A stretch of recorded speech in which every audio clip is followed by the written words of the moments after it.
Hello, welcome. I'm so happy you're here. In this video, we are going to talk about how to stop hurtful patterns in relationship. These are patterns such as feeling abandoned, not feeling heard, not feeling seen, not feeling loved. Anything like that, if you relate to that, this video is for you. Before I jump in, I want you to know today is the last day to join my 28-day self-love experience on sale. This course is an opportunity for you to spend 28 whole days, an exercise every single day, to focus on yourself, to come back to loving yourself, to come back to being there for yourself. And one of the weeks is dedicated to helping yourself heal through particular wounds. So if this video resonates with you, you might want to look into my 28-day self-love experience. The link is directly below in my description. Okay. So relational wounding, patterns where we feel hurt in relationships. First of all, we all know what that's like. I still play out patterns with my husband. We both do, but luckily we both know that we're doing it and we're able to talk about it and put all the things, like what we're going through on the table. So perhaps I'll do another video and talk more about that, more specifically about what we work through.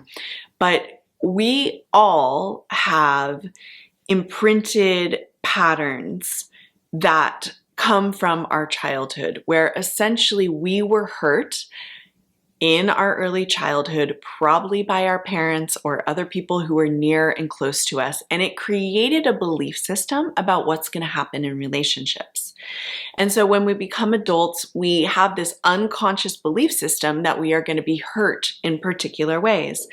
Big ones for people in my audience, because they're also the ones that my own relational wounds are, things like I'm not going to be seen.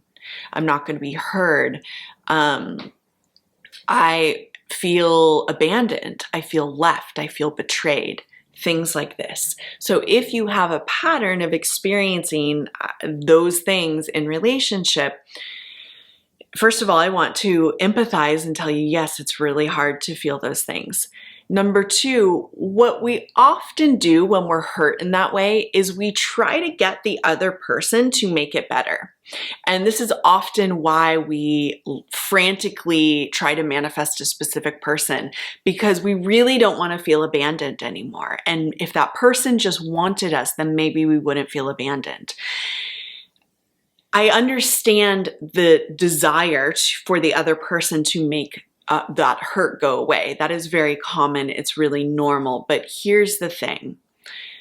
It is our job to really mold and shape our own belief systems about who we are and what we're going to receive in relationship.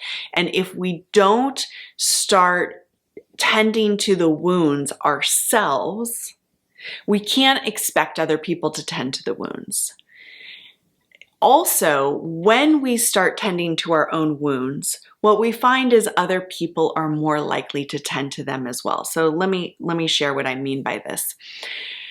Our work, I believe, as manifestors and also as people who are manifesting relationships that are conscious and where we're able to talk about these things, is to have a good understanding of what we're feeling inside, number one, and number two, to be able to show up for ourselves in the way that we need to be shown up for. So if you have a wound of feeling abandoned or not feeling heard or not feeling seen, first and foremost, it is your job to show up for yourself, see yourself, and love yourself when you're feeling that way. So what does that look like? Well, anytime you feel hurt or you feel left or you feel betrayed, showing up for yourself is what I like to call inner child work. It's saying to yourself, I see that you're hurt right now. You're talking to yourself. You're talking to that part of you that's hurt. I see you're hurt right now. I want you to know that I'm here for you. I love you and I'm never going to leave you, or at least I'm really going to try my best to show up for you as much as I can. I want you to know that you are special. I want you to know that you are cared for. I want you to know that I'm going to be here day in and day out, loving you. That is inner child work. That is self-love. That is you showing up for you. Why do we want to do this? There's so many different reasons. One of the reasons is if you learn how to do inner child work like this, you will calm yourself out of that real fear and anxiety of being left in relationships. Even if you're in a space of hurting, if you are able to show up for yourself like this, often you'll notice that the hurt kind of goes away. And the reason the hurt goes away is because you're really giving that part of you the love that that part wants.